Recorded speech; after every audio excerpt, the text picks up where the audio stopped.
Então, hoje a gente um pouco que retoma os vídeos, vai ser um vídeo rápido, é só para eu falar sobre essa maravilha, né? Este livro se chama Como Educar Sua Mente e ele pretende ser um guia para ler e entender os grandes autores. Eu venho reclamando da educação brasileira há um bom tempo e falando muito mal de Paulo Freire, como vocês sabem, né? Não exatamente falando mal do Paulo Freire, mas falando sobre aquilo que eu penso acerca do seu conjunto de ideias. Eu vou botar essas ideias entre aspas, porque eu acho que uma má ideia ela não deveria ser chamada de ideia. No final das contas, se vocês derem uma olhada aí na história, vocês vão ver que muitos filósofos tentaram dar uma boa definição do que é uma ideia. Entre eles o Leibniz. Inclusive eu acredito que isso está lá na coleção Os Pensadores, pelo menos naquela edição cinza ou na edição branca. Essa edição verde eu já não tenho certeza. Então, esse livro é da Susan Weisbauer, essa moça aqui, ó. Uma moça bem bonita. Ela escreve, além desse livro, alguns livros de história, se vocês derem uma olhada na Amazon. Então, vocês vão ver uma série de outros livros dela. São livros que parecem bastante interessantes. Livros que merecem ser traduzidos no Brasil. Por falar em tradução no Brasil, essa questão das traduções no Brasil é algo grave, né? Enquanto no espanhol você tem quase tudo traduzido, no Brasil traduz muito pouca coisa. É claro que nós temos que aprender línguas, principalmente o inglês e o espanhol no mínimo, né? Tendo em vista que o nosso conjunto de relações se dá principalmente com os dois grupos de países da América do Sul e Latino, que falam espanhol, e o mundo da ciência, que hoje ainda fala inglês. Então, mas falando sobre o livro, a Susan Weisbauer, ela se propõe a falar sobre aquilo que já foi denominado de educação liberal, educação pelas artes liberais ou educação clássica. A educação liberal, ela não tem nenhuma relação com o liberalismo, mas com artes liberais, com profissões liberais, né? Ou seja, com a capacidade de governar a sua relação com os processos educacionais, administrar de maneira livre a sua relação com a cultura.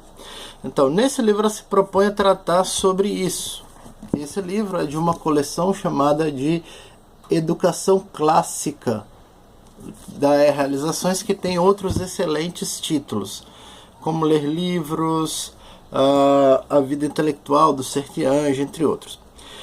Nesse livro especificamente, ela tem uma proposta muito parecida com a do Como Ler Livros, mas um pouco distinta, no sentido de que o objetivo dela é colocar você diretamente em contato com o método de leitura dos grandes livros ou dos clássicos, e ainda uma boa lista de clássicos para leitura. É claro que, dado o nosso problema de tradução, alguns dos clássicos que ela propõe a leitura não estão em português. Mas como é que a estrutura do método de leitura dá? Ela divide a leitura na estrutura do trívio. Então você tem 3 tempos de leitura: o tempo gramatical, o tempo lógico e o tempo retórico. No tempo gramatical, você vai identificar aquelas estruturas que precisam ser guardadas na memória. Então, por gramática estão definidos o conjunto das estruturas, das categorias, dos personagens, das ideias e concepções que precisam ser guardadas na memória para depois ser destrinchadas, trabalhadas, etc. Então, se vocês lembrarem, a minha crítica ao Paulo Freire é que ele faz um combate à memória. Se você não tem nada na memória, não tem como você ser crítico, porque não tem o que criticar. Então, a primeira proposta, a proposta da fase gramatical da leitura, é você encontrar quem são os personagens, como a trama se fundamenta, e isso parece estar falando exclusivamente acerca de romances, por exemplo, né? Que é uma das coisas que ela propõe. Mas não se restringe a romance. Numa história você tem uma trama, você tem personagens, você tem um cenário. Então todos esses elementos que fazem parte da estrutura desse tipo de estrutura são elementos da fase gramatical. Na fase lógica, você vai pegar os elementos da fase gramatical e vai verificar como é que eles se relacionam, como é que a ideia se relaciona com o contexto. Então você vai encontrar nessa fase lógica, tudo que se refere à argumentação no sentido lógico, ou seja, quais são as causas e quais as consequências que derivam dessas causas. Essas consequências efetivamente derivam das causas encontradas. Então, se você tem uma situação histórica e o autor apresenta como elementos de causa daquela situação histórica os elementos X, Y, Z, e esses elementos se referem aos eventos A, B e C. Como é que esses elementos se relacionam? Qual é a argumentação que o autor utiliza para relacionar um ao outro? Então, essas questões, encontrar os argumentos, analisá-los, encontrar as evidências, ver se elas comprovam aquele conjunto de fatos que o autor efetivamente diz que comprova, fazem parte da fase lógica. Por último, no método de leitura, você tem a fase retórica. A fase retórica é a fase da compreensão e exposição daquilo que você entendeu. Então, na fase retórica, você vai construir acerca do livro o seu julgamento, e esse julgamento precisa ter uma estrutura que possa ser comunicada ao público, uma estrutura que possa ser escrita, e escrita de tal maneira, por isso que a fase retórica, a convencer aquele que lê a partir da sua própria leitura, de que a sua leitura faz sentido, né? Ou seja, que você conseguiu efetivamente compreender. Então a fase retórica é, por exemplo, uma fase pedagógica, uma fase de transmissão.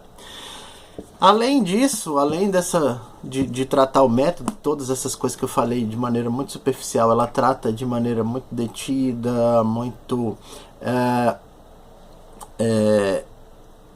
refinada, né? Após essa exposição refinada do método, ela começa a tratar de cada tipo específico de leitura e como é que essas fases se aplicam a cada tipo específico. Então ela vai falar sobre as autobiografias, sobre romances, os grandes clássicos da literatura, sobre poesia, né? Como é que você lê a poesia nessas três fases, na fase gramatical, na fase lógica e na fase retórica, como é que você lê história, como é que você lê